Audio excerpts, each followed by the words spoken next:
네, 먼저 첫 소식은요. 좀 안타까운 소식부터 전하도록 하겠습니다. 이 완도에서 실종됐던 일가족이 있었죠. 조모양 일가족의 차량이 바다에서 발견이 됐고요. 오늘 그 인양 작업이 있었습니다. 그런데 인양된 차 안에서 3명의 시신이 나왔습니다. 너무나 안타깝게 이 세상을 떠난 한 일가족 얘기부터 오늘 시작하도록 하겠습니다. 먼저 이 현장 취재를 했던 저희 주재기자 전화로 연결하겠습니다. 정치훈 기자. 네, 완도에서 실종됐던 조양 가족이 탔던 승용차가 오늘 인양됐습니다. 오전 10시 15분부터 작업이 시작됐는데요. 크레인을 실은 차도선이 2시간 작업을 거쳐 무트로 차량을 옮겼습니다. 인양 도중 앞유리의 금이가 그물 등 유실 방지 작업을 하면서 시간이 좀 걸렸지만 운전한 모습으로 인양됐습니다. 뒤집힌 승용차 내부에서 경찰은 시신 3구를 수습했습니다. 육안으로도 실종 가족의 시신으로 보인다고 경찰은 설명했습니다. 경찰은 차량 안에서 저항하는 적은 보이지 않았다고 설명했습니다. 네, 너무나 안타까운 그런 소식입니다. 그런데 지금 현재까지로는 스스로 아마 목숨을 잃은 것으로 그렇게 보입니다. 이유가 있을까요? 네, 조양의 아버지는 지난달 완도에 오기 전 인터넷에 논란이 된 가상화폐인 루나와 수면제를 검색했습니다. 실제 루나에 투자한 것인지는 알 수 없지만 지인들은 아버지가 1년 전 이 컴퓨터 매장을 정리했는데요. 이 매장을 정리하기 전 가상화폐로 수천만 원을 벌었다고 해서 아마 실제 투자에 나섰던 것으로 보입니다. 이 수면제 역시 부검을 통해 확인해야 하지만 펜션 CCTV에 잡힌 마지막 조양의 모습에서 수면제를 먹인 것 아니냐는 추정이 나옵니다. 이 경찰은 통신 수사를 이어가는 한편 인양된 승용차와 시신을 국과수로 옮겨 정확한 사인을 규명하기로 했습니다. 지금까지 완도 송곡항에서 MBN 뉴스 정춘우입니다. 네, 사건 일지를 조금 정리하면요. 제주도 한 달 살기를 가겠다라고 조양의 학교에 이제 부모가 신고를 합니다. 5월 19일부터 6월 15일까지고요. 자, 그런데 6월 15일 한 달이 지나서 또 이 조양이 학교에 나오지 않게 됩니다. 그러니까 학교 측에서 조양 부모님에게 전화를 했지만 전화를 받지 않아서 실종 신고를 하게 됩니다. 그게 이제 6월 16일이 됩니다. 그리고 학교 측에서부터 신고와 함께 경찰 수사가 이루어지고요. 그리고 완도의 송곡항 인근 물속에서 이 조양의 부모가 운전하는 차량이 발견이 됩니다. 그리고 그 차량의 안에서 오늘 인양 작업 이후에 가족으로 추정이 되는 3명의 시신이 발견이 됐습니다. 너무나 안타깝게 이런 비극적인 삶을 한 가족이 마감을 했습니다. 너무나 충격적인 사건이고요. 최근에 있었던 여러 가지 우리 경제적인 문제들, 특히 이제 코인 하락이라든지 주식 투자 실패라든지 빚이라든지 여러 가지가 맞물려 있는 사건이기 때문에 우리가 조금 더 짚어봐야 될 필요는 좀 있는 것 같습니다. 자, 윤경호 의원님, 조양에게는 수면제를 먹였을 가능성이 지금 제기되고 있고요. 그 아버지, 조양의 아버지가 코인 투자를 해서 실패했다라는 얘기도 좀 들려오고 있는 것 같습니다. 게다가 엄마는 계속 카드빚으로 이제 생계를 꾸려나가는 그런 상황이어서 카드빚이 뭐 1억 원에 달한다 그런 얘기도 좀 나오고 있습니다. 컴퓨터 판매업을 하던 아버지의 사업은 얼마 전에 이제 폐업을 했다 이런 얘기를 하고 있습니다. 한마디로 정리하면은 장사가 안 돼서 사업이 안 돼서 폐업을 한 아버지, 그래서 당장 먹고 살 돈이 없으니 카드 돌려막기로 카드를 빚으로 살다가 독촉장이 날라오고 법원에서 차압 명령이 떨어지고 그런 일련의 과정들 속에서 결국 이 일가족이 극단적 선택을 한 것이 아닌가 이렇게 이제 지금 현재 단계에서는 추정할 뿐입니다. 게다가 코인 투자 실패까지 겹쳤으니까요. 이런 사례가 꼭 조양 가족만 있는 것 같지는 않습니다. 우리 사회에 지금 이 주식 하락이라든지 코인 이 가격 하락으로 인해서 굉장히 정신적으로 혼란한 그런 상황을 겪는 분들이 꽤 많은 것 같습니다. 그렇다고 해서 극단적 선택을 해서는 절대 안 되는데요.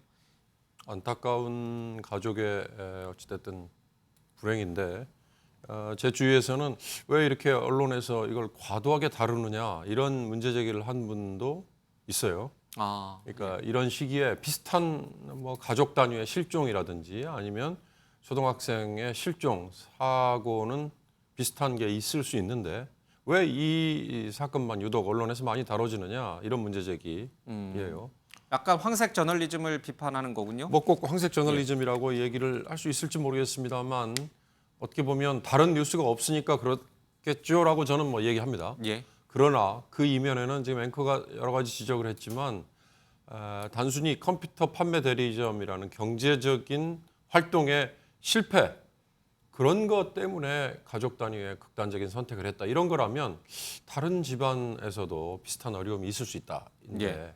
30대 부부에게 초등학생 아이가 있는 이 가정이 아마 추정컨대 가장이 최근 젊은이들이 손을 많이 댄 가상화폐의 갑작스런 폭락. 폭락 사태. 때문에 이런 극단적인 선택을 하게 될 수밖에 없는 것처럼 궁지에 몰렸다면 예. 이건 단순히 한 가정의 불행만으로 끝나는 게 아니라 이건 사회 문제로 비화될 수 있다. 왜냐하면 비슷한 처지에 있는 다른 분들도 얼마든지 있을 수 있기 때문이다. 예. 그러니까 가상화폐라는 게 그동안에 뭐 상당히 득을 본 분들도 있었지만 그게 위험합니다. 예. 그리고 철저하게 개인의 책임하에 투자를 해야 됩니다라는 얘기들이 나왔던 게 왜 그랬을까? 그리고 이 가상화폐라는 게 그만큼 위험이 높은 투기성 자산이었다는 게 왜 경고가 나왔을까? 이런 것들과 서로 맞물려 본진다면 이 가족 조양의 가족의 이 불행이 왜 이렇게 과도하게 다뤄졌는가 이런 게 앞으로 아마 조금 예. 더 분석이 나오지 않을까 싶습니다. 예, 뭐 코인 투자 실패가 어떤 연관이 있는지는 아직 조금 더 경찰 조사를 좀 지켜봐야 됩니다. 아직 뭐 확인된 부분은 아니긴 합니다만은 주변인들의 얘기를 좀 종합해 보면 코인 투자 실패를 했다라는 얘기도 평소에 이제 했다는 증언이 좀 있기도 합니다. 김현우 의원께서도 뭐 이제 부동산 전문가시지만 이제 자산 문제적인 차원에서 보면 요즘 젊은 분들, 뭐 나이 드신 분들도 더러 그렇긴 합니다. 젊은 친구들, 그러니까 MZ 세대라 불리는 분들이 경제적으로 일확천금을 꿈꾸는 거를 굉장히 열망하고 있는 것 같아요. 집을 사서 뭐 한번 진짜 딱 뭔가를 좀 터트리고 보고 싶은, 또 주식을 해서 또는 코인을 해서 진짜 잭팟을 터트려서 빨리 은퇴하고 내가 즐기는 내 삶을 좀 즐기고 싶다. 뭐 이런 그런 어떤 문화적인 코드가 분명히 있는 것 같아요. 근데 그게 굉장히 위험해요. 그렇죠? 이렇게 한 번에 투자해가지고 일확천금을 얻고 대박을 터트리고 내 집을 마련했는데 그 집값이 갑자기 2배 이상 오르고 코인을 샀는데 하루 자고 일어났더니 뭐 몇백 배가 오르고 이런 건 정말 허황된 얘기인데 실제로 그런 현상이 있기도 하니까 이 젊은 사람들이 그런 부분에 대해서 굉장히 유혹을 많이 느끼는 시대가 돼버린 것 같아요. 제가 5년 전에 그 청년들의 예. 문제가 부상이 됐을 때 읽었던 아주 의미 있는 책 제목이 있었습니다. 노력의 배신. 저는 그 책 제목과 또 그 책 내용을 보면서 많이 공감했었는데요. 요즘은 노동의 가치가 굉장히 가볍습니다. 육체적 노동을 해서 얻을 수 있는 뭐 최저임금이 많이 올랐다고는 하지만 자본이 돈을 버는 속도와 노동이 돈을 버는 근로소득으로 인해서 내 부를 축적할 수 있는 그 속도와 자본과 자산이 불릴 수 있는 이 부의 속도가 엄청나게 벌어지면서 나는 평생 열심히 노동을 해도 뭐 집 한 채 마련하기 어려운데 어느 누군가는 코인으로 또 주식으로 또 부동산으로 손쉽게 돈을 버는 것을 보면서 많은 사람들이 자신들의 노력이 얼마나 헛되다라는 것을 느끼고 오죽하면 노력의 배신이라는 표현까지 쓰면서 그런 것이 화두가 됐는데요.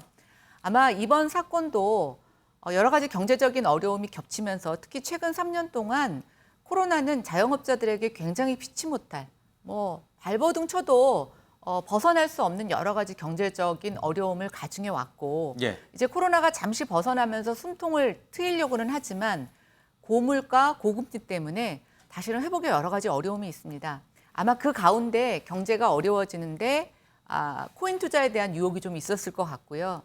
그것이 좌절되면서 이렇게 극단적인 선택을 했다고 생각이 됩니다. 근데 걱정은 임경호 논설위원도 얘기하셨겠지만 저는 이것이 시작에 불과하다는 생각이 듭니다. 지금요? 요즘 잠만 아침에 눈 뜨면 주식시장에 대한 폭락 이런 것들 때문에 엄청나게 많은 사람들이 걱정을 하고 또 굉장히 경제 전문가들도 우리가 여태까지 경험하지 못했던 아주 큰 경제 위기가 있을 것을 예고하고 있습니다. 그렇다라고 치면 지난 3년 동안 코로나로 인해서 여러 가지 어려웠던 약해진 경제 인프라가 이런 영향에 굉장히 취약한 사람들에게 얼마나 충격이 될까 그런 생각이 들어서 저는 이번 사건을 보면서 뭔가 정부가 준비해야 되는 게 무엇인가를 고민하게 하는 그런 뉴스라고 생각이 되고 아마 그래서 언론이 좀 앞다퉈서 이 내용을 많이 다루고 있는 게 아닌가 이렇게 생각이 됩니다. 극단적 선택을 하게 된 이유가 뭘까, 배경이 뭘까는 조금 더 경찰 조사를 지켜봐야 하겠습니다만은 이 과정에서 정말 해맑게 웃던 이 조 양이 같이 숨졌다는 사실은 너무나 비극적인 것 같습니다. 이런 사건이 터질 때마다 우리는 이제 국가의 안전망이라는 얘기를 참 많이 꺼냅니다. 사업 실패로 또는 빚을 져서 일가족이 극단적 선택을 할 수밖에 없는 그런 상황, 그 상황에서 국가는 그럼 어떻게 역할을 해야 될 것인가, 어떻게 존재해야 되는가. 뭐 매번 교과서적인 얘기긴 합니다만 사회 안전망을 더 확충하자. 좀 더 이런 사람들이 재기할 수 있도록 좀 더 금융적으로 또 여러 가지 제도적으로 좀 기반을 더 확충해 나가자. 뭐 이런 어떤 정치권의 그런 요구를 하는데 글쎄요. 뭐 우리 사회가 그 부분이 많이 부족해서 이런 극단적인 사태가 일어난 것인지 아니면 지금도 충분한데 이런 건 정말 국가도 불가항력적으로 막을 수 없는 것인지 뭐 여러 가지 사회학적으로 한번 좀 생각해 볼 부분은 좀 분명히 있는 것 같아요. 충분합니까? 우리 정 소장님 보시기에, 정 교수님 보시기에. 글쎄요, 뭐 어쨌든 저는 그 여러 가지 앞서 두 분께서도 예. 얘기했습니다만 그 생활고로 인한 그 어떻게 보면 견뎌낼 수 없는 고통 이런 것들이 결국 이제 극단적 선택으로 연결되지 않았을까라는 생각을 하게 됩니다만 또 다른 관점에서 본다면은 이 부모의 잘못된 선택으로 사실은 이 조윤아 양 같은 경우에 안타까운 지금 일이 발생한 거 아니겠습니까? 이런 문제에 대해서는 연일 뭐 뉴스를 통해서 나왔습니다만 체험학습이라는 이유만으로 상당 부분 어떤 학교 생활로부터도 격리돼 있다고 봐야 되잖아요. 격리라기보다는 체험학습은 오히려 학교가 이제 권장해 주는 거죠. 권장입니다만 사실은 이제 부모한테 온전히 맡겨진 거잖아요. 그렇죠. 예. 결국 이제 그렇다면 그 부모가 제대로 된 선택을 할 수 있는 부모였다면 또 다르지만 예. 어찌 보면 그 아동 입장에서 본다면 뭐 부모와 함께 어떻게 차단돼 있는 사회로부터 차단돼 있는 그런 상황이 오랫동안 지속된 것 아니겠습니까? 그런 문제를 본다면 이게 좀 심하게 얘기하면 이게 어찌 보면 부모가 아이를 또 어떻게 보면 살해하게 된 그렇게 얘기해도 무방할 정도의 어떤 그 정서적 환경에 놓여 있었던 것 아니겠습니까? 그런 그러니까 차원에서 아이의 생명권은 부모에게 있는 게 아닌데. 아니지 그렇죠? 않습니까? 그러니까 아이 자체에게 있는 거. 그렇죠. 그래서 이 같은 일들이 재발되지 않도록 앞서 앵커께서 얘기했습니다만 또 사회적 또 관심 예. 또한 제도적 개선책이 마련되는 것이 이 사건을 안타까운 사건으로부터 우리가 배워야 할 저는 교훈이 될 거라고 보여집니다. 좀 새로 출범한 윤석열 정부도 이런 부분, 그러니까 사회적 취약층 네. 또는 이제 어떤 실패한 사람들의 재기, 뭐 여러 가지 이제 우리 뭐 제도들이 많이 있긴 하지만 그 부분이 코로나19를 겪으면서 더 많은 사람들이 취약층으로 전락했기 때문에 그 사람들에 대해서 좀 더 보살펴 줄 수 있는 여러 가지 복지 재정 정책이 더 필요할 것 같기도 해요. 그러니까 이 사건이 이제 예. 언론에 많은 관심을 끄는 거는 제가 보기에 폐업, 실직, 뭐 코인 투자, 카드비, 돌려막기, 법원 차압 이런 소재들, 그다음에 일가족 실종 이 모든 소재들이 우리 주변에서 공감할 수 있고 너무 안타깝긴 하지만 나에게도 올 수 있는 이런 소재들이었기 때문에 언론이 집중적인 관심을 가졌을 것 같아요. 그러니까 저는 사실 이 정부가 출범 초기에 예. 이런 어떤 일가족의 실종과 일가족의 안타까운 이 극단적 선택이 가져올 수 있는 것들에 대해서 우리가 이 사회가 우리 국가가 뭘 봐야 할 것이냐. 그러면 이런 분들에 대해서 탄탄한 사회 안전망을 공급하는 것도 당연히 국가의 의무겠지만 이런 유사한 일들이 앞으로 경제 위기 때마다 반복될 수 있다 그러면은 예. 이분들이 좀 제기할 수 있게끔 할 수 있는 이런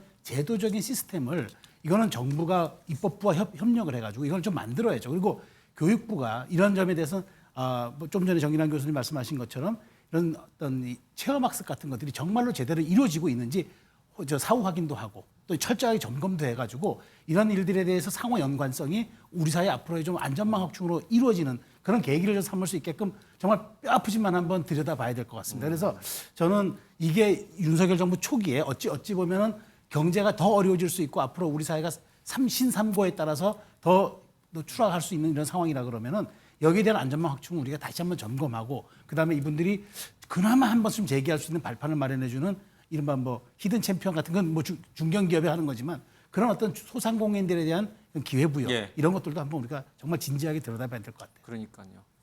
뭐한 가지 좀 더 꼬집자면 그런 어떤 이 지금 조양 가족 사건과 관련해서 조금 더 정책적으로 보완을 준비해야 될 해당 부처가 교육부, 복지부, 또 금융위원회. 지금 다 공석이에요, 장관들이. 그렇죠. 청문회 예. 지금 열리지도 못하고 있고 언제 열릴지도 모르겠습니다. 그러니까 이게- 이런 공백상들이 뭐 결과적으로 이런 사건을 불러왔다라고 말하기는 어렵지만 그렇죠. 이 대책을 준비해야 될 해당 부처의 장들이 다 공석이라는 거는 좀 부끄러운 거 아닌가요? 정치권이 좀 부끄러워야 될 것 같아요. 그렇죠. 아니 이번 이런 사건이 벌어지면은 바로 국회는 상임위를 소집해가지고 예. 그래도 이제 우리가 이런 유사한 사건이 혹시나 재발되거나 다른 데서 불거지지 않도록 점검하는 모습들 해야 국민의 선출된 권력으로 뽑은 입법에 대한 예. 인정도 되고 또 이것이 새로 출범한 정부가 협심하는 그런 노력도 모습을 보여줄 텐데 지금 전혀 이거는 언론만 다루고 안타까운 것만 계속적인 이런 비극적인 이야기만 반복이 되고 전혀 사회적 국가적으로 논의되게 진전되는 게 없어요. 이렇다면은 우리가 국가의 역할, 정치의 역할, 갈등의 본령 예. 이런 것들이 우리가 한번 고민해 봐야죠. 알겠습니다. 뭐 개인적으로는 뭐 아우디 차량을 타고 있었는데 그렇게 쪼들리면서도 아우디 차량을 탔을까 뭐 이런 생각도 좀 듭니다만 정확하게 제가 이 일가족의 어떤 상황에 대해서 모르기 때문에 말을 좀 극단적으로 좀 조심해야 될 것 같습니다. 어쨌든 자, 안타깝게 목숨을 떠난 일가족 그리고 특히 조양에 대해서 심심한 진짜 명복을 빌겠습니다. 자, 다음 이슈로 갑니다.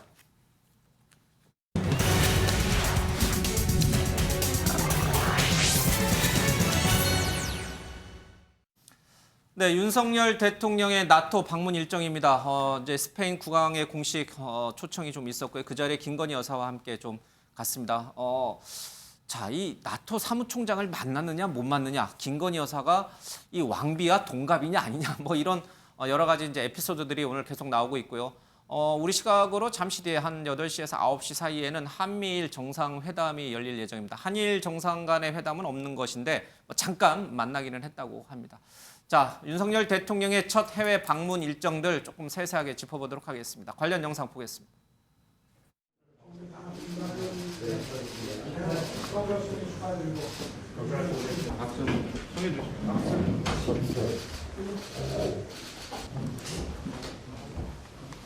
양국 모두 새 정부가 출범한 만큼 앞으로 양국 관계를 더욱 발전시키기 위해 긴밀히 협력해 나가기를 희망합니다. Your Excellency, welcome. Great pleasure to meet you and to welcome you to. Allow me, Your Excellency, to congratulate you for your recent inauguration.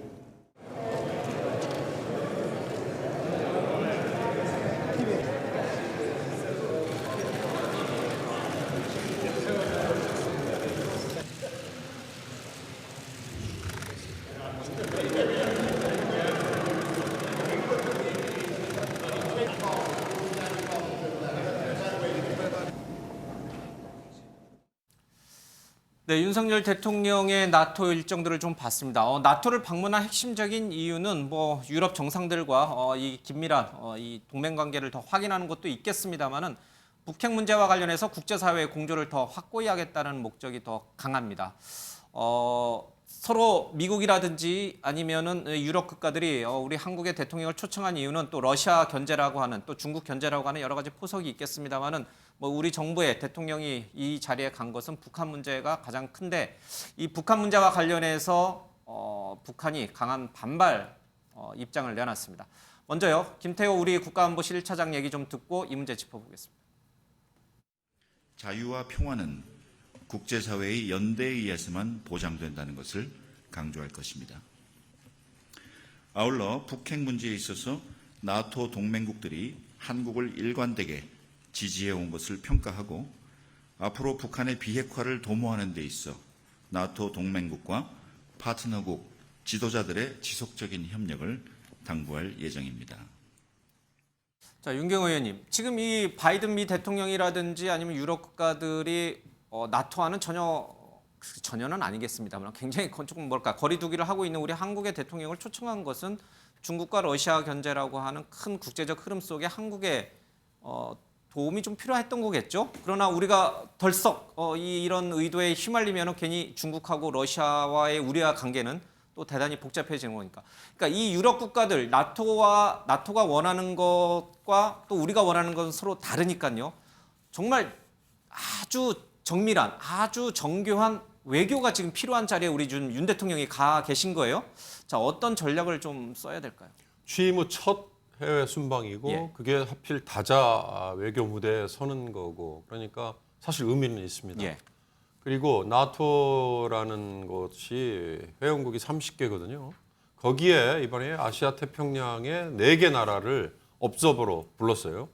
그 이유는 앵커도 잠시 언급했습니다만 지금 유럽의 최대 현안은 러시아와 우크라이나 예. 전쟁이잖아요. 결국 우크라이나가 나토로 들어갈 걸 러시아가 지금 직접 제동을 걸겠다는 거 아니겠어요? 그 여파로 스웨덴, 핀란드 같은 나라도 그동안 중립국 위치를 예. 고수하다가 나토로 들어가 버리겠다라고 얘기했는데 나토 입장에서는 그 러시아의 우호적인 정치적인 스탠스, 외교적인 스탠스를 취하고 있는 중국을 자기들의 추가 어떻게 보면 가상의 적, 예.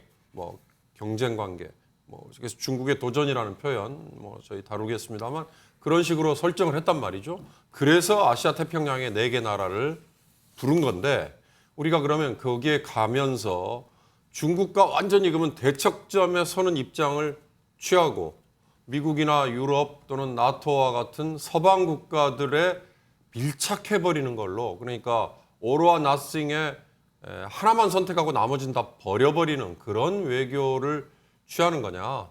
그렇게 외교가 취해진다면 얼마나 쉽겠습니까? 그러나 저는 이번 윤 대통령의 나토 방문은 의미가 있다고 봅니다. 초대를 받았는데 우리가 가지 않았으면 아마 그 가지 않은 걸로 인해서 더 국제사회에서 한국의 입장이 뭐냐라는 거에 대한 더 곤혹스러운 처지에 빠졌을 거예요. 문제는 정권 초기에 가는 다자 외교 무대에서는 사실 유럽 지역은 특히 다자 외교 무대는요. 예. 정상의 개인적인 네트워크 또는 정상의 개인적인 능력 이런 것들이 굉장히 많이 좌우해요. 그러니까 예. 지금 뭐 예를 들어서 핀란드 우리가 양자 회담 뭐 거절당했다라고 표현하는 게 맞는지 모르겠습니다만 그런 것들은 윤 대통령이 지금 이제 막 취임한 상황에서는 겪을 수밖에 없는 어떻게 보면 어려움이에요. 그러니까 이런 것들이 앞으로 이제 쌓이고 경험이 쌓이면 극복이 될 겁니다. 문제는 이번에 나토 정상회의 갔다 온 이후에 중국과의 관계 또 러시아와의 관계에 우리가 그 두 나라에게 완전히 적대적으로 등을 돌렸다라는 인상을 주지 않고 얼마나 실리 외교를 병행하느냐 이거에 달려 있다고 봅니다. 뭐 말씀하신 것처럼 당장 이제 북한이 강한 반발 성명을 좀 내놨고요. 남조선 당국자가 총알바지 역할을 자청한다라고 하면서 굉장히 위협적인 발언을 했고 윤석열 정부에서 이 나토 방문 전에 충분히 중국과 러시아 쪽에 우리가 방문할 수밖에 없는 그런 상황들을 잘 설명했을 텐데도 불구하고 당장 중국이 이런 식으로 이제 좀 부정적인 논평을 내놓고 있습니다. 한반도 외교가 굉장히 중요한 위기 국면에 좀 놓여 있는 게 아닌가 이런 생각도 좀 듭니다. 잘 현명하게 대처해 좀 줬으면 좋겠습니다. 뭐 에피소드 얘기긴 합니다만은 오늘 윤석열 대통령이 나토의 사무총장을 만나려고 했는데 30분간 기다리다가 결국 만남이 불발돼서 돌아섰습니다. 이 나토 사무총장이 하고 있던 회의가 굉장히 길어지면서 결국은 불발이 됐는데 또 하나 바이든 미 대통령과 윤석열 대통령이 악수를 하고 있는데 이 사진 좀 잠깐 보시죠. 자, 이 바이든 대통령의 시선이 다른 곳을 향하고 있고 윤석열 대통령과 눈을 맞추지 않은 상태에서 손을 잡고 있는 악수를 하고 있습니다. 그래서 일부 언론에서는 노룩악수 아니냐, 노룩악수 아니냐 이런 얘기를 좀 하고 있습니다. 요즘 노룩이 유행하는 것 같습니다. 뭐 이준석 대표하고 배현진 최고도 노룩악수도 하고 막 그러는데요. 어쨌든 바이든 미 대통령이 윤 대통령에 먼저 악수를 청했는데 악수하면서 시선은 불가리아 대통령에게 향했다. 그러면서 노룩악수냐, 표정 차이가 극명하다라고 하면서 윤석열 대통령을 사실은 깎아내리는 그런 일부 누리꾼들의 댓글이 있습니다. 직접 보고요.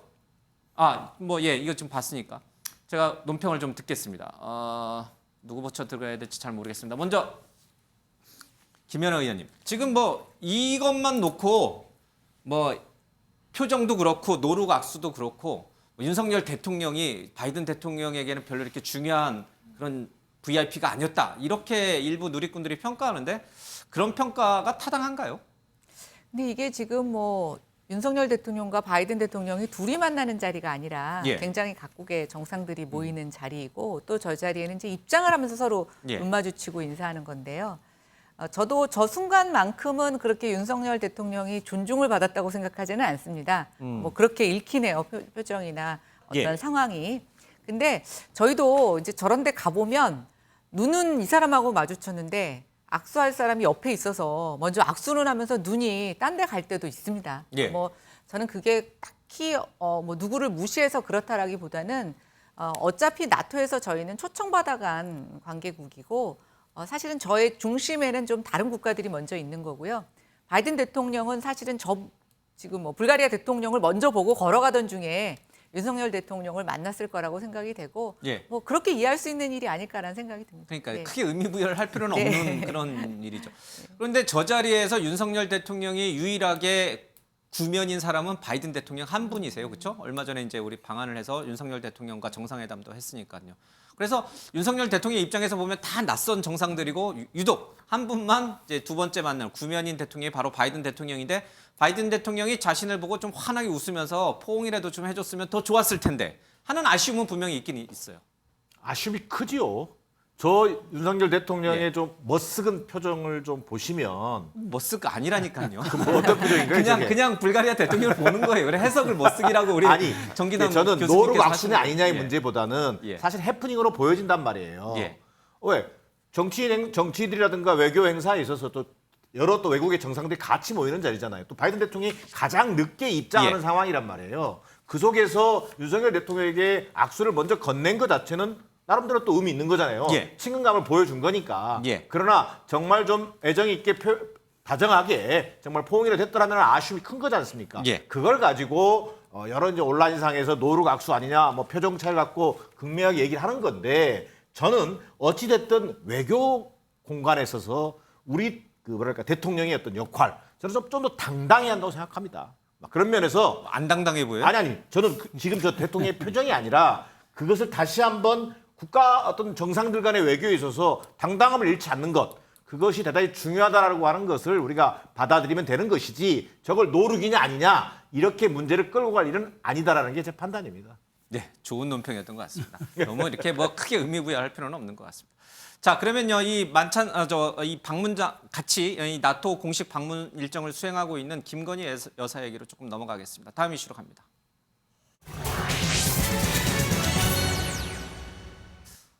네, 윤석열 대통령 못지않게 김건희 여사의 일거수일투족도 좀 관심을 좀 끌고 있는 것 같습니다. 여러 정상도 이 영부인들하고 사진 찍는 모습이 쭉 이제 화면에 좀 나오고 있습니다. 뭐 당연한 거 아닌가 싶기도 합니다. 뭐 당연히 우리나라의 대통령 영부인으로서 타국 정상의 영부인들과 뭐 질 바이든 여사도 좀 보이고요. 이렇게 하는 건 굉장히 좀 좋은 행동인 것 같습니다.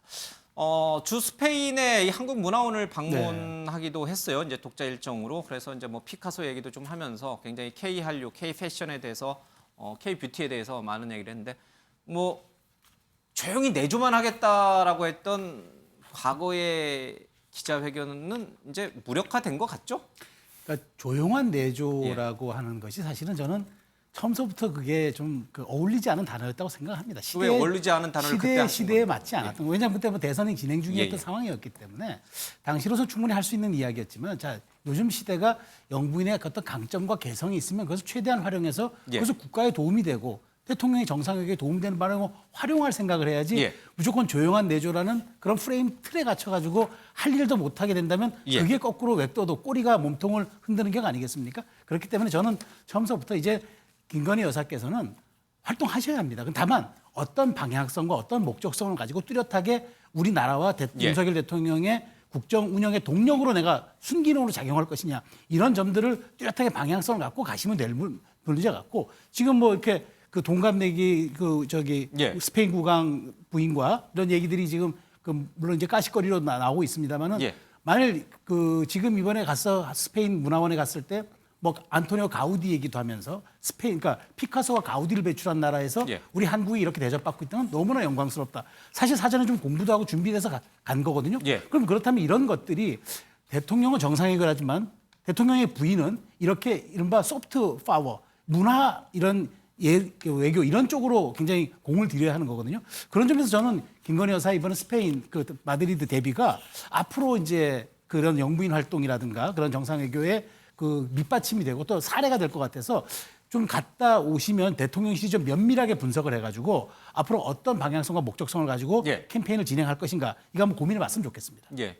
뭐 저도 이번에 처음 알았습니다. 이 스페인 국왕 왕비와 9월생으로 나이가 동갑이라는 사실도 처음 알게 됐습니다. 예, 두 분 생일이 모두 9월이고요. 50살이 되는 것 같습니다. 저보다는 한 살이 어린 것 같습니다. 두 분 모두. 예.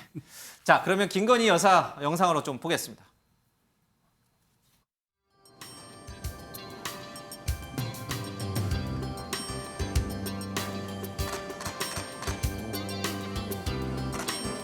I'd like to stand over here and First Lady over here.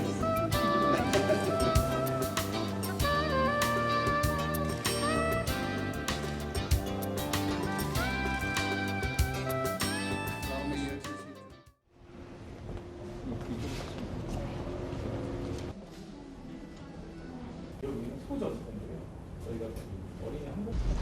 한국도 관심 아닌가요? 매우 많습니다.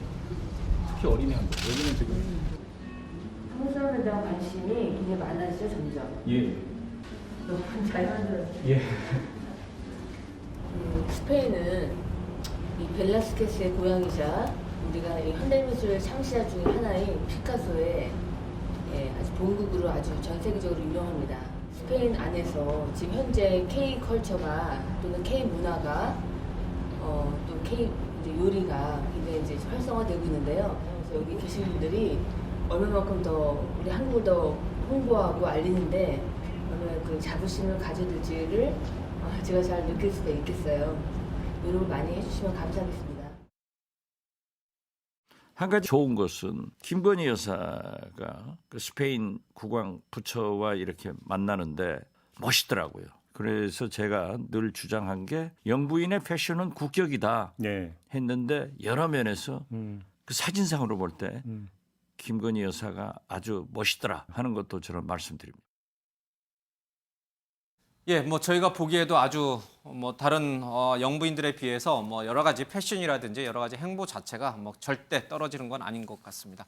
그리고 또 이제 미술 기획사를 운영을 했기 때문에 미술에 대해서도 나름 풍부한 식견을 좀 갖고 있고요. 말도 잘 하는 것 같습니다.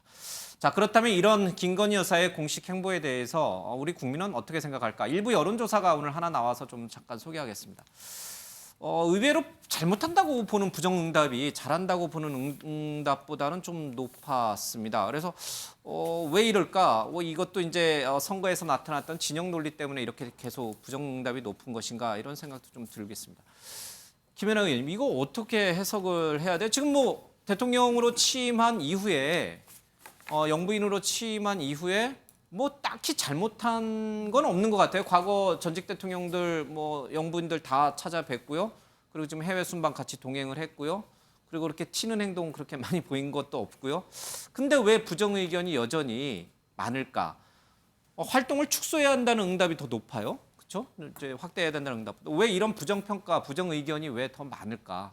글쎄요, 아직 뭘 많이 시작한 것도 아닌 것 같은데 예. 벌써부터 축소 얘기가 나오는 거 보니까 저도 조금 저 여론조사를 저희가 그 이면을 좀 살펴봐야 되겠다는 생각을 했습니다. 예. 저는 가장 큰 이유는 대통령 선거 과정에서 김건희 여사 스스로가 조용한 내조를 하겠다라고 한 그 선언이 예. 결국 이런 조그만의 행보에도 일종의 발목을 잡는 하나의 기준이 된 것 같습니다. 예. 아니 조용한 내조를 하겠다고 했던 사람이 이게 무슨 활동이냐라고 하는 것에 명백한 명분과 지금 해답이 없다고 생각하는 거죠. 거기에다가 지금 이제 대통령의 지지율이 예. 얼마 전에 이제 골든 크로스를 맞이하면서 조금 부정적인 평가가 높아지게 됩니다. 예. 저는 김건희 여사는 김건희 여사 독립적인 지지율이나 어떤 지지가 있다고 생각하지는 않고요. 대통령하고 같이 간다고 생각이 됩니다. 그래서 이제 대통령에 대한 부정적인 평가가 좀 늘어나는 부분이 같이 영향을 미치고 있다고 보고 있고, 두 번째는 본인이 조용한 내조를 하겠다고 한 그것이 국민들에겐 일종의 약속처럼 들렸는데 그 약속을 지키지 않았다라고 하는 것에 대한 부정적인 평가가 본연의 김건희 여사의 어떤 활동에 대한 평가보다 먼저 사람들의 인식을 지배하고 있다 이렇게 생각이 되고, 결국은 지금 제2부속실 그 부활 논란도 예. 있는데요. 저는 이것은 좀 우리가 해결하고 넘어가야 될 숙제라고 보여집니다. 예. 일단 뭐 박지원 전 국정원장도 말씀하셨지만 김건희 여사는 정말 세상에 주목을 받는 그런 독특한 매력적인 요소를 갖고 계신 분입니다. 예. 아마 아무것도 안 하고 조용한 내조를 한다. 저는 그거 자체가 더 어려울 거라는 생각이 들고요.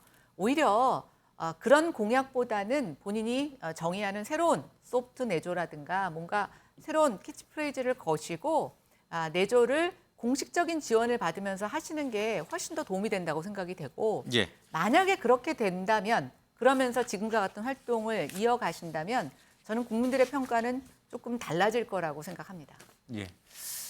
뭐 응답률 전국 성인 남녀 18세 이상 성인 남녀 1,000명을 대상으로 해서 응답률이 뭐 6.3%니까 그렇게 높은 건 아니고 지역별로 보면 제주와 호남, 충청에서 이제 부정응답이 60% 정도로 좀 높게 나와서 아무래도 이제 정치적인 지향성, 정치적인 정파성도 이 응답의 어떤 반영이 좀 되지 않았을까 이렇게 유추해 볼 수는 있을 것 같습니다. 그런데 뭐 그렇게 딱히 잘못한 건 없는데 이제 과거에 했던 발언과 다른 행보를 보이니까 그 부분이 조금 아직은 부정 의견을 더 가져간다 이런 생각이 있는 것 같습니다. 알겠습니다. 뭐 더 코멘트 할 거 없으시면 가겠습니다. 혹시 뭐 네 분 혹시 하시고 싶은 말씀 짧게 있으세요? 한 말씀만 드리면요.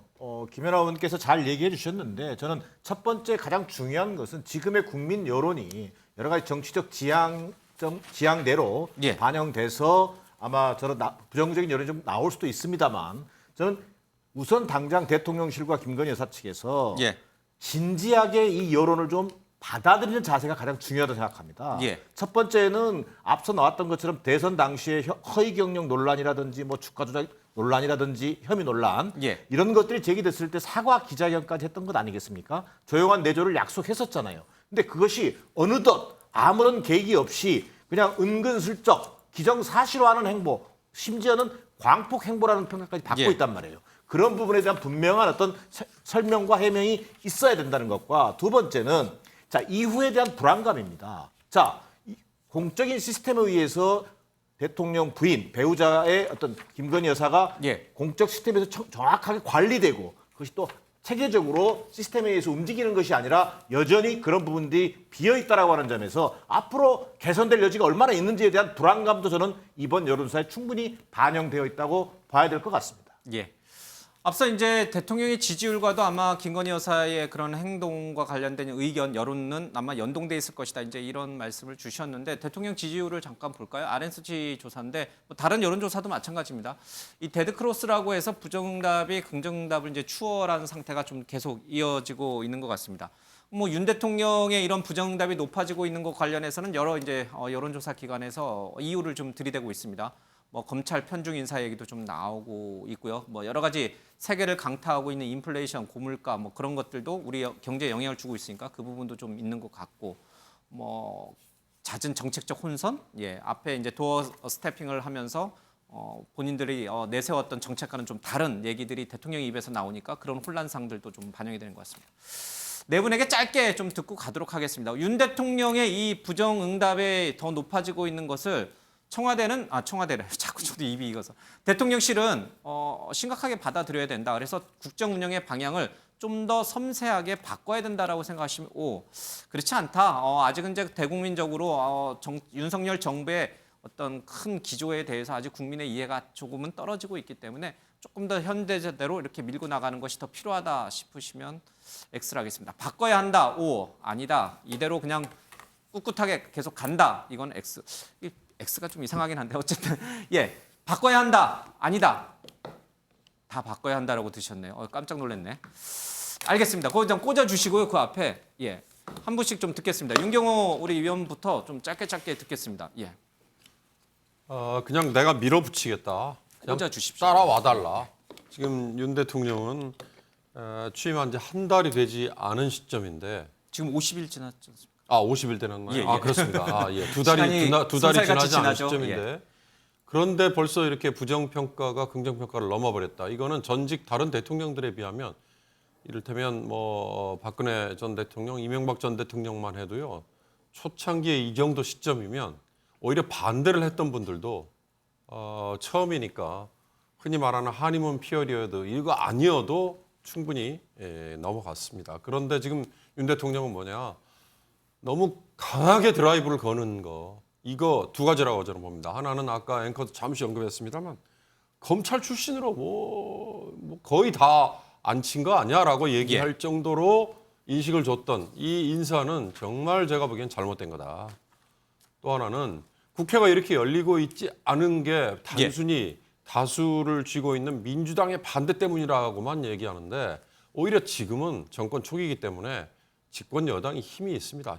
집권 여당이 양보를 하고 오히려 끌려간다는 인상을 줘도 저는 국민들이 박수를 더 보낼 거다. 예. 그러나 이 두 가지에서 윤 대통령은 완전히 철옹성 같은 예. 강한 고집을 보이는 게 이게 바로 지금 부정평가가 긍정평가보다 더 많아져 버린 요인이 아닌가 저는 그렇게 봅니다. 알겠습니다. 우리 최 의원님. 예.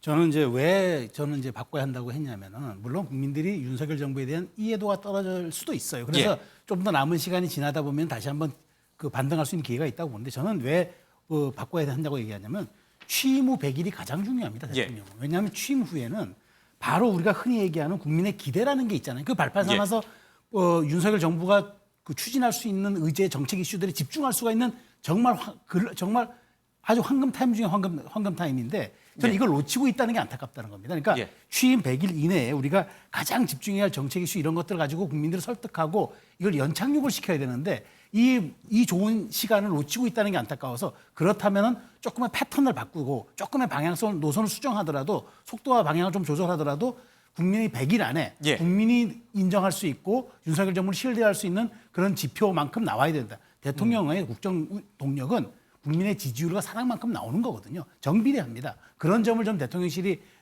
유념해가지고 100일 안에 뭔가 좀 색다른 성과를 내겠다라는 좀 그런 정책 이슈에 집중했으면 좋겠어요. 예. 그래서 제가 오를 했습니다. 알겠습니다.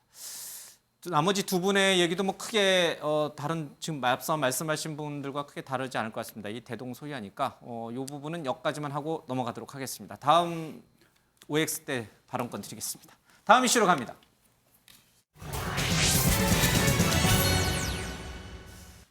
네, 민주당 사태를 좀 살펴보겠습니다. 이재명 의원이 당대표 출마가 거의 확실시되고 있는 것 같습니다. 여론조사에서도 압도적으로 1위를 달리고 있는 것으로 나타났는데 문제는요, 당내에서는 이러다 당이 쪼개진다라는 우려가 나오고 있습니다. 김민석 의원 당대표의 출마를 선언하고 있는데 당분열 얘기를 꺼냈고요. 박영선 전 장관 역시 분당 가능성 얘기를 하면서 이재명 당대표에 대해서 당대표 설에 대해서 이렇게 이제 브레이크를 거는 그런 상황인 것 같습니다. 자, 그러면요, 관련된 영상 보고 와서 이 부분 좀 짚어보겠습니다. 이대로 가서 깨질 수 있겠구나라는 표현을 그렇게 과하게 어떤 당의 분열이나 쪼개짐 이렇게 해석하시는 경우를 제가 많이 봤는데 사실은 처음에는 그것은 이대로 가면 또 우리가 흔히 이야기하는 선거에 깨질 수 있겠구나 하는 것을 포함해서 종합적으로 어려워질 수 있겠구나 하는 것을 표현한 거죠. 사실 문제의 본질은 누가 준비된 강력한 대안이 될 것인가 아니겠습니까? 예, 그렇죠. 그 주연급 배우가 모든 드라마마다 출연하는 것은 아니잖아요. 재선위원들이 한 48명 정도 모였습니다. 네네. 그때 이제 그 한 35명 정도가 이재명도 나오지 말고 홍영표도 나오지 말고 다 나오지 마라. 이런 이제 그 권유를 했다는 얘기를 제가 들었습니다. 예. 그걸 우리 기다려 드려야 될 것 아닌가 하는 생각을 합니다. 이 얘기의 초점은 당이 단합해야 한다. 단합하려면은 우선 이재명 의원이 출마 않는 것이 당의 단합을 위해서는 가장 좋은 선택이다. 지금 단합의 제일 걸림돌이 뭐냐 이걸 이제 묻는다면은 이재명 의원이 출마하면 단합은 무조건 깨진다. 이게 전제가 있거든요. 그래서 이재명 의원이 출마를 않게 되면은 우선 단합되는 형태로 간다.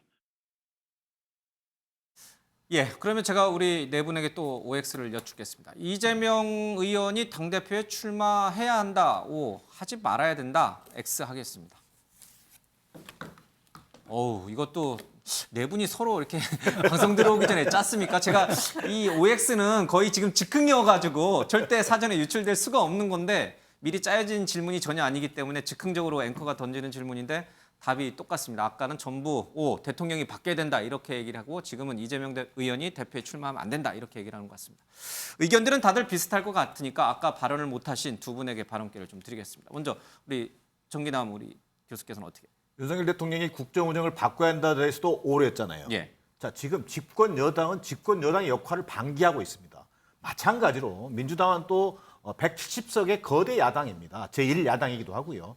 야당에게 지금 어쨌든 이번 전당대를 통해서 야당이 좀 더 혁신하고 어떤 이 윤석열 정부를 견제할 수 있는 제대로 된 야당의 역할을 지금 기대하고 있는 거거든요. 예. 그 과정에서 지금 이재명 의원의 출마 문제가 당내 갈등의 어떻든 진원지로 지금 작동하고 있는 겁니다. 예. 많은 당내 원로들이 이재명 의원에 대해서 당대표 출마를 만류를 하고 있는 상황이고요. 또 개파 간의 갈등이 치열해지면서 만약 이재명 대표가 출마할 경우에는 그 갈등이 오히려 통합되고 수습되기보다는 오히려 더 갈등의 양상이 더 증폭되면서 심지어 당내에서는 금기어가 되고 있는 분당 얘기까지 나오는 상황이지 않습니까? 이런 상황에서 자 이재명 의원의 출마 여부인데 저는 지금 당내 어대명이라는 표현이 있습니다. 어차피 당대표는 이재명이다. 어대명? 예. 자 이재명 의원이 출마하면 이재명 의원을 어떤 당내 선거를 통해서 이길 후보는 없어 보입니다. 자 그럼에도 불구하고 저는 지금 과연 이재명 대표 체제가 정말 민주당으로서 최선이 될 수 있는 것인가에 대한 고민이 필요하다는 겁니다. 결국 당대표가 되면요. 자, 문재인 정부, 그다음에 이재명 수사, 그리고 또 이재명 지키기의 대결 구도로 갈 수밖에 없는 상황이 됩니다. 그러다 보면 자칫 당이 조국 전 장관의 시즌2가 되지 말한 법이 없는 상황입니다. 이재명 의원은 민주당의 중요한 정치적 자산입니다. 그리고 다음 대통령 선거에 또 한 번 도전할 수 있는 기회가 있을 수 있거든요. 그런 의미에서 본인이 출마하기보다는 당에게 정말 새로운 리더십, 당의 가치와 혁신을 가지고 싸울 수 있는 세대교체 공간을 만들어줌으로 해서 자신의 역할을 다하는 것이 지금 현재로서 민주당이 지금의 갈등을 극복하고 새로운 길로 나아갈 수 있는 저는 하나의 길이 될 거라고 보기 때문에 이재명 의원의 출마에 대해서 반대하는 것입니다. 네. 정인환 교수님도 그 한번 당대표 이런 데 나가시면 잘 좋을 것 같아요. 연설을 너무 잘하시는데요. 예. 자, 우리 김연아 의원께서는 왜 나가지 말아야 된다고 보십니까? 첫 번째는 지금 대한민국 경제가 너무 어렵습니다. 그래서 대한민국을 살리기 위해서는 제가 앞에 윤석열 대통령이 변해야 된다고 얘기한 것처럼 야당이 지금 이런 상태로 굉장히 서로의 내분과 어떤 주도권 싸움에서 계속 휘말려 있고 또 거기에다가 이재명 의원이 당대표가 되는 순간 저는 많은 분들이 걱정하셨던 본인을 둘러싼 여러 가지 수사에서 그것을 방어하고 또 야당 탄압이라고 하는 그 프레임에 갇혀서 저는 민생을 돌아볼 여유를 절대로 가질 수 없을 거라고 생각이 됩니다. 그래서 저는 정말 대한민국을 위해서 또 민주당을 위해서 또 대한민국의 정치를 위해서 저는 이번에 나가지 않는 게 훨씬 더 좋을 거라고 생각이 됩니다. 예. 자, 이렇게 네 분의 전문 우리 패널들께서는 나가지 말라고 얘기하고 있습니다만은 여론조사상에서는 당대표 출마했을 가능성 또 출마했을 때 당대표가 될 가능성이 여전히 압도적으로 높은 것으로 나타나고 있습니다. 자, 다른 얘기, 이 서해 공무원 피살 사건 관련돼서 잠깐 설명만 하고 지나가겠습니다. 오늘 이 형인 이래진 씨가 이런 얘기를 했어요. 2년 전에 황희 당시 문화관광부 장관을 포함해서 당 군 관계자와 이 더불어민주당 소속에 있는 공무원들 이런 분들이 자신을 만나가지고 월북을 인정하면 보상을 해주겠다 이런 얘기를 하면서 회유를 했다라고 폭로를 좀 했습니다. 민주당 입장에서는 만난 건 사실이지만 회유한 적이 없다 이렇게 얘기를 하고 있습니다. 그래서 누구의 말이 더 사실에 부합하는지 진실 공방으로 좀 가고 있는 것 같습니다. 이거는 이제 다음에 저희가 시간이 되면 조금 더 짚겠습니다. 다음 이슈로 갑니다.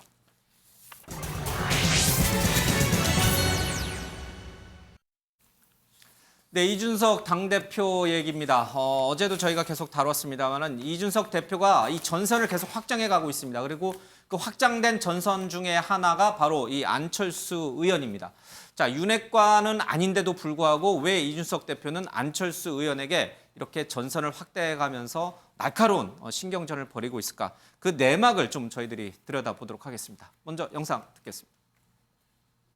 포항에 가시는 배경에 대해서도 얘기가 나오는데 그거에 대해서 갑작스러운 일정이 아니고요. 그 김영식 의원실에서 예전부터 그 원자력 관련해가지고 방문 일정을 잡아달라고 했던 것이고 혁신위 관련해서도 발언하셨던 김정재 의원님 지역구도 포항이다 보니까 무력 시위다 뭐 이런 말까지 김정재 의원이 솔직히 말하면 뭐 저에 대해서 굉장히 부적절한 발언을 이어나가고 있는 것으로 알고 있는데 그것과 제가 포항 방문하는 것이 무슨 관계가 있습니까? 예, 사실 김정재 의원의 그런 어떤 허위 사실을 기반으로 한 당대표에 대한 공격이라고 하는 것이 저는 뭐 어차피 포항 시민들에게도 지지받지 못할 행동이다 이렇게 보고 있고 다만 제가 그렇다고 해서 포항을 못 갈 이유는 없다. 김정재 의원이 무슨 포항 영주도 아니고.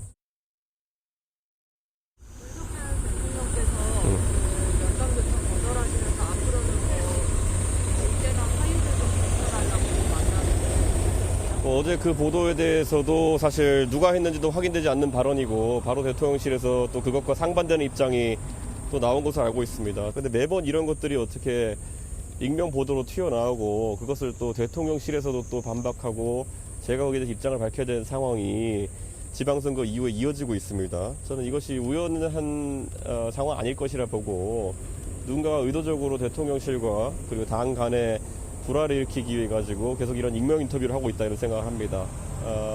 우리 국민 여러분께서도 이제 앞으로 익명발로 나오는 인터뷰들은 어지간해서는 다 무시하시는 게 좋지 않을까 그런 생각을 합니다. 예, 어제는 조용한 행보를 보였던 이준석 대표가 오늘은 포항을 방문했고요. 그 연평해정 행사에 좀 참여해서 기자들 질문에 이제 답을 하는 모습까지 좀 봤습니다. 최 의원님, 네. 지금 김정재 의원이 지금 혁신위가 꾸려져 있는데 이 혁신위 의원 5명이 이준석 대표의 다측근들 아니냐. 그렇다면 결국 혁신이라고 하는 것은 이준석 대표의 사조직 아니냐라는 말을 했더니 해당 지역구인 포항을 갔습니다. 이게 우연의 일치인가요? 아니면 의도적으로 포항을 가신 건가요? 작년 그 대선 때 그 떠오르지 않습니까? 장제원 의원 여기에 개입하지 말라고 하고 바로 어디를 갔습니까? 이준석 대표가 장제원 의원 사무실 갔습니다. 부산에. 예. 그게 저는 바로 데자뷰가 그러니까 바로 이제 떠오르더라고요. 그래서 의도적으로 간 거다. 그렇죠. 포항을? 아니 이게 뭐 물론 뭐 저 포항 영주도 아니기 때문에 물론 갈 수 있습니다. 김 의원이. 그러니까 저는 이준석 대표가 저렇게 맞받아치는 정치에 너무 익숙하고 너무 치열하게 저는 한다는 게 저는 문제라고 봅니다. 그러니까 조금 더 순화하고 조금 더 숨고르기를 해도 될 텐데 바로바로 여기 대해서 직자적 대응이 나서거든요. 침묵이 하루를 안 갔습니다. 그렇게 저는 물론 이제 뭐 그 포항 갈 수는 있습니다만은 저런 식으로 그 부적절한 발언을 했다고 바로 받아치는 듯한 모습이 저는 과연 저 그 대표가 지금의 이 갈등을 좀 진정 국면으로 이끌어 가야 되고 7월 7일까지 조금 대통령이 지금 순방 중이기도 하고 7월 7일까지 윤리가 자신을 둘러싼 윤리 결정이 남아있는 상황에서 저렇게까지 그 각을 세우는 듯한 일정과 저런 보폭들이 과연 다 무슨 도움이 되겠느냐. 김정재 의원이 물론 이제 의견은 낼 수 있어요. 지금 혁신이라는 게 이준석 대표가 당내에서도 약간 논란의 소진이 좀 있습니다. 왜냐?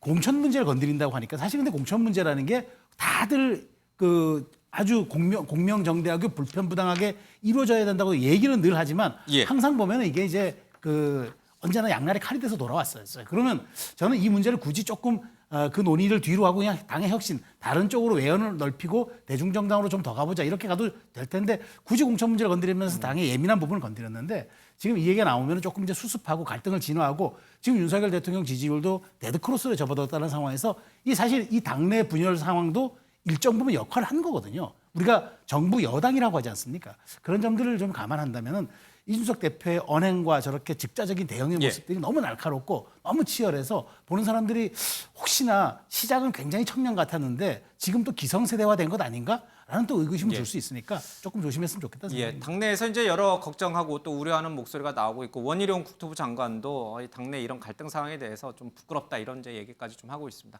어쨌든 간에요. 어제 하루 조용했더니 언론들이 다 자맹한다고 막 기사를 써대니까 오늘은 그렇지 않다라고 하면서 아예 대놓고 포항을 갔다. 이제 이렇게 해석을 하셨고 또 연평해전 행사에 가가지고는 뭐 여러 가지 이제 얘기들을 좀 풀어놨습니다. 그 얘기들 풀어놓은 것 가운데 안철수 의원과 관련된 얘기가 좀 있습니다. 안철수 의원도 물러서지 않고 이준석 대표의 갈등설에 대해서 뭐 이런저런 얘기들을 좀 하고 있습니다. 그 얘기 듣고 와서 안철수 의원의 운명까지 같이 더불어 얘기해 보겠습니다.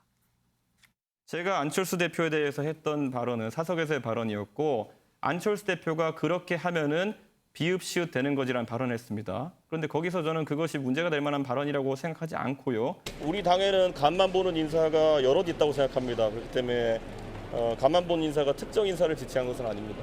어제 SNS에 다음 주에 간장 한 사발 들이키듯이라고 쓰셨는데 혹시 간이 안철수 제가 원래 페이스북에 쓰거나 아니면 제가 SNS에 발표하는 입장에 대해서 따로 부연해서 설명하지 않습니다. 원래 여러 가지 해석의 가능성을 놓고 바라보시면 될 것 같습니다.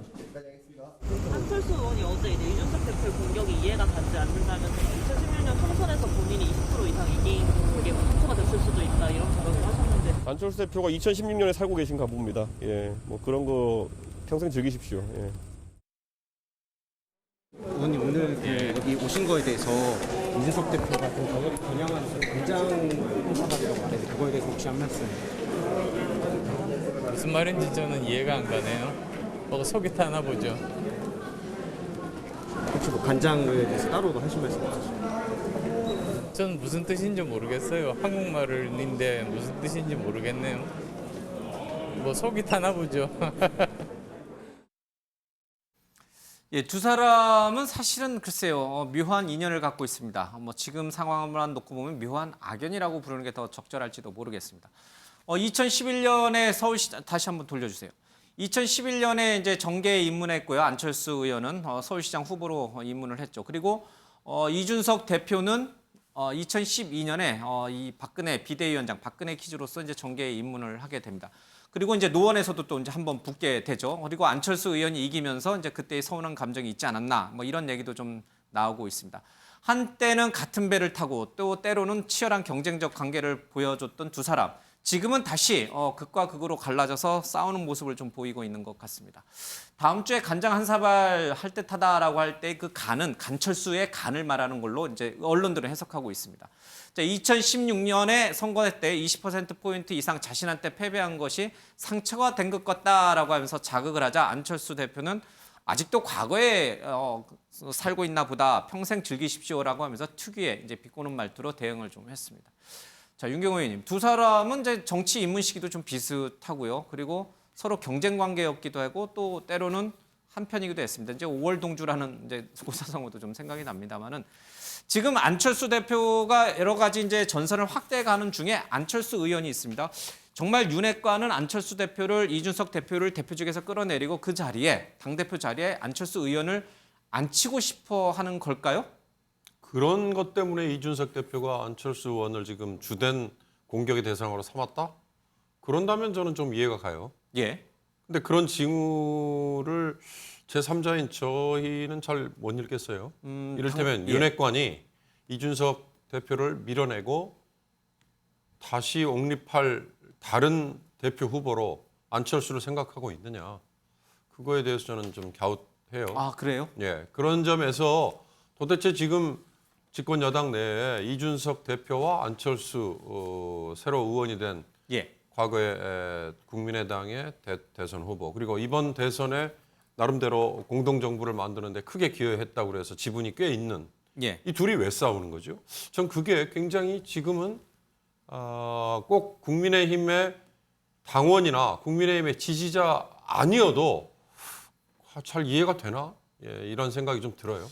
혹시 진짜 왜 싸우는지 아시는 분 있어요? 그러니까 윤핵관이 안철수 의원을 당대표로 밀기 때문에 이준석 대표가 이렇게 전선을 확장해 간 것인지, 근데 또 윤경호 의원께서 말씀해 주셨지만 정작 윤핵관들은 안철수 의원을 대표로 밀 생각이 전혀 없다, 이런 얘기도 최근에 들려오거든요. 제가 질문을 했으니까 제 스스로 답을 저는 가지고 있는데, 그런 점에서 이준석 대표가 아까 최수영 의원께서 젊은 정치인이었는데 이미 지금 노예한 기성 정치인처럼 돼버렸다, 이렇게 얘기를 했잖아요. 이준석이라는 정치인이 초창기에 이 종편 또는 다른 텔레비전 프로그램에 토론자로 나올 때 제가 사석에서 그런 얘기를 들은 적이 있습니다.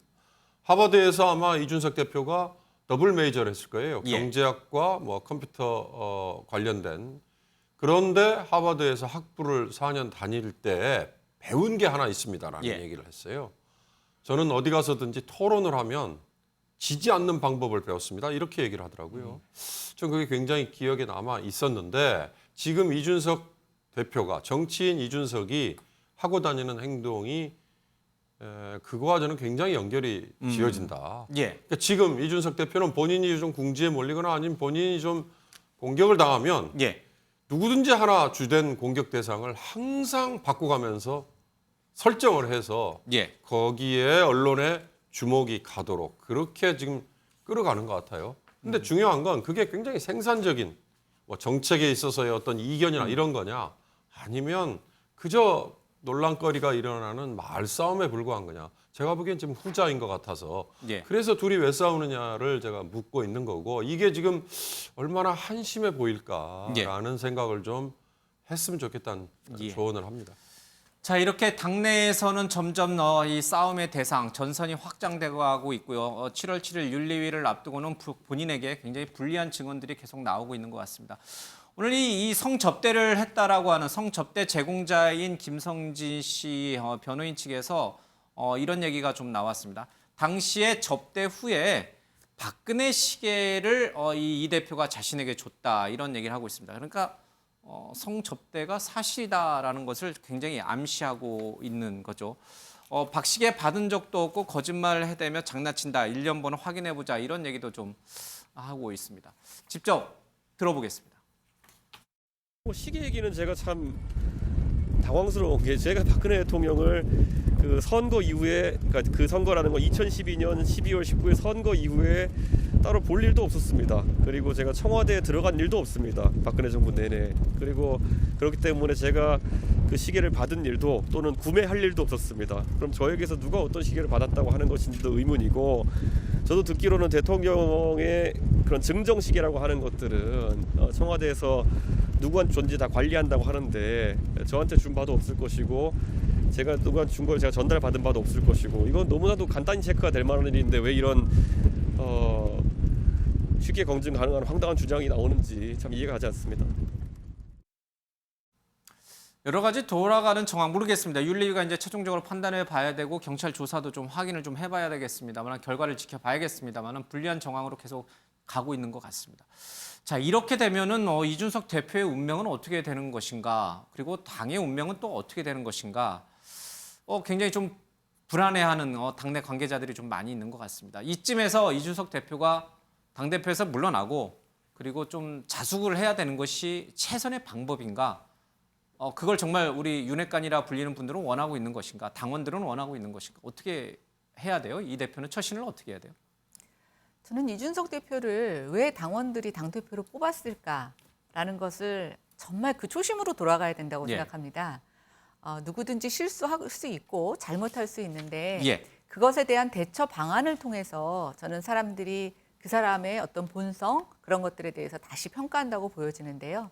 그런 측면에서 저는 이준석 대표가 지금 다소 억울한 면도 있을 거라고 생각이 됩니다. 뭐 뚜렷하게 지금 물증이 나온 것은 아니고 정황적 증거들이 나오면서 또 주변에 평상시에 본인이 굉장히 독설적으로 말로 뱉었던 것들에 대한 되돌림이 오면서 여러 가지 지금 지지 기반들이 좀 약해지는 것도 사실입니다. 근데 그럼에도 불구하고 이준석 당대표에게 원하는 국민들과 당원들의 어떤 바람은 솔직하고 정직하고 정정당당하게 나가라라는 건데, 지금은 정정당당이 너무 본인 방어에 치우쳐서 굉장히 날선 고슴도치처럼 느껴지고, 저는 그러한 반응이 지금 전반적으로 국민의힘과 또 대통령에 대한 지지율을 계속 낮추게 되는 요인이 되고 있다. 그래서 저는 뭐 윤희숙 의원이 그 부동산 투기, 사실 투기도 아닌데 그 의혹 갖고 당당하게 직을 던지고 나갔는데요. 그때 이준석 대표가 옆에 기자회견장에 가면서 눈물을 흘린 게 저는 기억이 납니다. 이준석 당대표의 조금 더 당당한 모습, 그거는 뭐 직을 그만두고 이런 것이 아니고요. 윤리위의 어떤 판단에 대해서 조금 더 겸허하게, 그다음에 겸손하게 기다리는 모습을 보여주는 것이 정말 이준석 당대표다운 모습이다, 이런 생각 해봅니다. 지금 뭐 화면에 정당 지지도가 나가는데 이렇게 이 국민의힘 내부가 그리고 대통령 지지율이 이렇게 떨어지고 있는데도 불구하고 더불어민주당이 그거를 받아먹지 못하는 이유 뭘까요? 요거는 앞서 이제 잠깐 우리가 이재명 대표 얘기할 때도, 의원 얘기할 때도 나왔습니다만, 민주당도 좀 반성을 해야 될 부분이 좀 보입니다. 자, 다음 이슈로 가보도록 하겠습니다.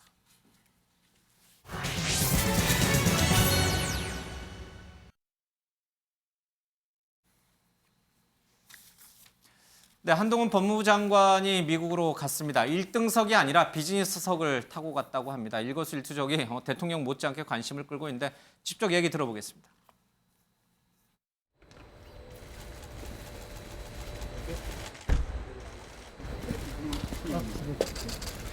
오늘 FBI 방문하시는 목적하고 좀 가셔서 일정 짧게 좀 잠깐 부탁드립니다.